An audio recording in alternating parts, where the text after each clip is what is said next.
네, 지금부터 제21차 수석 보좌관 회의를 시작하겠습니다.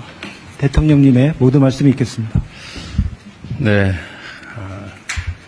요즘은 하루하루가 새로울 만큼 여러 일들이 많이 벌어지는 것 같습니다.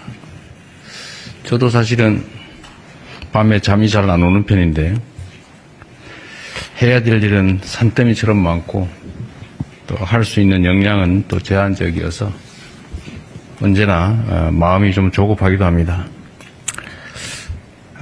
뭐 인생이라고 하는 것도 짧고 제한되어 있긴 하지만 우리가 일할 수 있는 시간도 매우 제한적이어서 있는 시간이나마 정말 최선을 다해야 될 것 같습니다. 하루를 이틀처럼 쓰면 더 많은 걸 할 수가 있겠죠. 그러려면은 속도가 중요한 것 같아요. 국가의 일, 소위 국정이라고 하는 거는 어떤 입법을 통해서 제도를 만들고 이제 그 속에서 집행을 하는 행정을 하게 되는데, 어쨌든 입법과 행정 과정, 입법과 집행 과정에서 좀 속도를 좀 더 확보해 주면 좋겠어요. 지금 생각하면 벌써 7개월이 휘딱 지났는데, 뭐 객관적인 평가로는 뭐 한 일이 꽤 있어 보이긴 합니다만 제가 가지고 있는 기준으로는 정말로 많이 부족해요. 해야 될 일이 너무 많은데 너무 속도가 늦어서 뭐 나름의 이유가 있겠지만 저로서는 참 답답하기 이럴 데 없을 때가 많습니다. 하여튼 우리 집행부서 또 국회 협력 요청이든 집행 지휘든 철저하게 또 신속하게 해주시기를 다시 한번 당부드립니다. 국정이라고 하는 건 또 결국은 멋진 이상, 가치, 뭐 이념을 또는 지향을 실천하는 측면도 있지만 또 한 가지는 결국 국민들의 삶을 개선하는 것 아닌가 싶습니다. 세상이 좋아져야지, 등 따시고 배불러야지, 뭐 일단 배고프고 헐벗고 굶주리면 힘들지 않습니까? 그래서 좀 실효적인 정책들을 해야 되는데, 보통 생각하면 뭐 아주 획기적인 뭐 어떤 거 없을까 이런 고민들을 많이 하죠. 뭐 그런 게 있을 수도 있죠. 그러나 쉽지가 않죠. 통상적으로는 그런 획기적이고 좋은 일이 있으면 우리가 하도록 놔뒀겠어요. 누가 다 했겠지.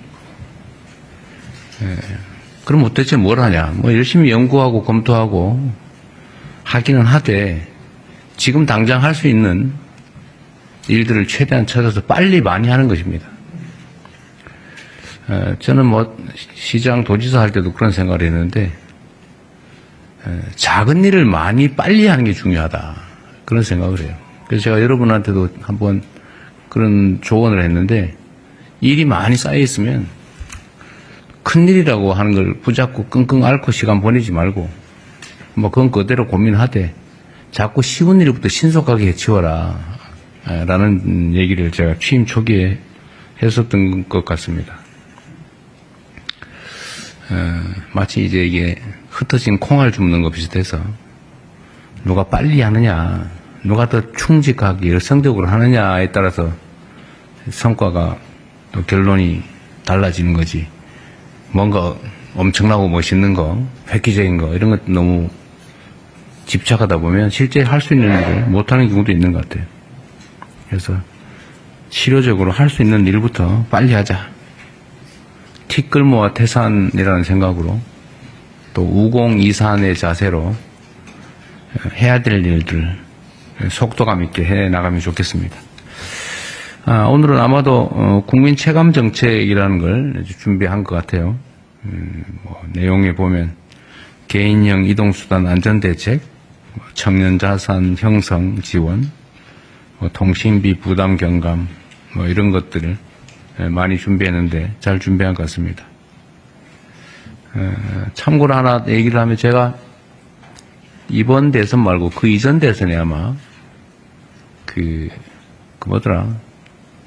작고 쉽게 할 수 있는 일, 소확행, 작지만 확실히 할 수 있는 그때 그걸 뭐 수십 개를 했는데 그것도 한번 참고해 주시면 좋을 것 같아요. 그 중에 실행 가능한 거, 웬만하면 실행 가능한 걸 했는데, 필요한 것들을 했는데, 그것도 한번 참고해 주시면 좋겠습니다. 하여튼, 일상 속에서 이 작은 부분이라도 개선할 수 있는 성과들을 꾸준하게 또 속도감 있게 시행해서 쌓아가면 좋겠어요. 근데 결국은 그 작은 것들이 모여서 큰 변화를 만들어냅니다. 국민 삶의 대전환이라고 우리가 얘기하지만, 그게 어느 날 갑자기 뭔가 획기적인 기발한 정책을 통해 되는 것은 아니다. 부지런해야 된다. 제가 그 말씀을 한번 드렸습니다. 제가 공직 인사에서도 그런 얘기를 많이 했는데 일단은 물론 방향이 중요하죠. 이렇게 어느 쪽으로 할 거냐. 그 다음에 중요한 거는 성실함이에요. 예를 들면 뭐 기술, 기능 이거는 역시 중요하긴 하지만 세 번째다. 충직함. 그게 중요하죠. 충직하지 않고 기술만 뛰어난 사람들이 보통 나쁜 짓을 많이 합니다. 그런 면에서 충직하게, 성실하게 맡은 역할들을 잘 해주시고 또 이런 사안들도 잘 발굴해 주시길 바랍니다. 그리고 그 과정에서 언제나 중요한 거는 이제 수요자들의 시각입니다. 우리는 이제 물론 이제 소위 여기서 말하는 어공들은 좀 다른데 이제 늘공인 분도 꽤 많죠. 직업 공무원. 근데 오랫동안 공직을 하다 보면 시각이 고정이 됩니다. 그러니까 이게 역지사지가 잘 안 돼요. 말로는 하는데도 안 돼요. 왜 그러냐면 한쪽에 서 있는 자리가 그래서 그렇습니다. 저쪽 입장 카메라맨 쪽에서 저를 보는 각도나 상황하고 제가 이렇게 보는 각도 완전히 다르거든요. 근데 저는 저쪽에 서 있을 일이 없기 때문에 저쪽 우리 카메라맨께서 어떻게 보는지 저는 잘 몰라요. 물론 다행히 이제 방송 화면으로 볼 수는 있죠. 근데 그렇게도 잘 안 되는 게 이 공직사회이기 때문에 보통은 공급자적 마인드라고 하는 게 이제 문제가 됩니다. 뭐 잘하려고 하는데 안 돼요. 보는데도 안 보여요. 이제 그런 걸 인정을 좀 하고 언제나 수요자 측, 우리 국민들의 시선으로 좀 보도록 노력해야 된다. 그분들 직접 만나서 얘기 듣는 게 제일 좋죠. 직접 만날 수 없다면 그분들이 모이는 자리에서 하는 얘기들이라도 잘 봐야죠. 하다못해 영 안 되면 커뮤니티 댓글이라도 읽어봐야죠. 도대체 뭔 생각을 하고 무슨 얘기를 하고 사나, 뭘 바라는가, 뭔 문제 지적을 하는가 이런 걸 좀 봐야죠. 그래서 국민들의 시선, 시각을 중시했으면 좋겠다. 하여튼 실행 가능한 것들을 최대한 신속하게 찾아내서 최대한 신속하게 집행하자라는 말씀을 드립니다. 여러분들은 직접 집행하는 사람은 아니고 집행하도록 이렇게 아이디어를 주고 또 논의하고 지휘하는 쪽에 있는 사람들이니까 집행부서들이 열심히 잘할 수 있도록 잘 조언하기 바랍니다. AI 얘기를 좀 잠깐 해야 될 것 같아요. 지금 뭐 인공지능과 관련해서는 참 말이 많습니다. 뭐 주장도 많고 저도 뭐 아주 자세히는 잘 모르겠어요. 그러나 한 가지는 알죠. 피할 수 없다. 엄청나게 중요하다. 앞으로 사회의 중심이 될 거다. 이게 우리 국민들의 또는 인류의 삶을 통째로 바꿀 거다 정도는 감이 옵니다. 그런데 이 문제에 있어서 우리가 대비를 해야 되는데 그러기 위해서는 일단 좀 알아야 되고 우리만 아는 것으로는 부족하고 우리 공동체 구성원들도 그 내용을 충분히 좀 숙지하고 적응하고 가능하면 그것을 나아가서 적극적으로 활용할 수 있게 만들어 드려야 되겠죠. 두 가지 측면이 있을 겁니다. 이게 이제 주는 효율적 측면, 좋은 면, 유용한 측면도 있는 반면에 또 위험한 측면도 있죠. 위험한 측면은 뭐 악용되는 사례도 있겠지만 또는 이게 지나치게 한쪽으로 집중이 돼서 우리 사회의 양극화를 극단적으로 만들 가능성이 매우 높지요. 그러면 그에 대한 대비책도 필요할 거다. 제가 성남시장 때부터 한 십몇 년 됐죠 벌써. 그때부터 우리 사회의 미래에는 생산 수단의 소유나 아니면 생산 능력이 양극화되면서 엄청난 사회적 문제가 될 거고, 그러려면 거기에 대응하는 사회 시스템을 언젠간 반드시 준비해야 된다. 소위 기본 사회를 준비해야 된다. 근데 그 얘기했다가 뭐 사회주의자 빨갱이 뭐 과격한 뭐 이런 얘기 많이 들었는데, 지금 상태에서 아마 이 저의 문제 제기에 대해서 아마 동의하시는 분들이 많아진 것 같아요. 어딘가 제가 공론 조사 같은 걸 한 걸 봤는데, 어떤 이 극단적 양극화, 인공지능 사회, 여기에 대비하기 위해서는 기본 사회 정책이 필요하다라는 점에 대한 동의 정도가 상당히 높아진 것 같습니다. 또 제가 이걸 하자니까 오늘 그래서 제가 말하기 진짜 무서워지고 있는데 점점 왜곡하지 않고 좀 제대로 제 말씀을 받아들여 주시면 좋겠어요. 그러니까 우리는 민주주의 사회에 살기 때문에 이제 토론을 많이 해야 됩니다. 왜냐하면 입장이 다르기 때문에 토론을 논쟁을 해야 되거든요. 논쟁을 통해서 차이를 줄이고 오해를 없애고 최대한 입장을 가까이 만들어 봐야죠. 근데 이 토론하고 시비를 구별을 못하는 사람도 있어요. 소위 시비 건다 그러죠. 시비. 근데 시비를 거는 거와 시비를 하는 거, 싸움을 하는 거하고 토론을 하는 거에 결정적 차이가 있습니다.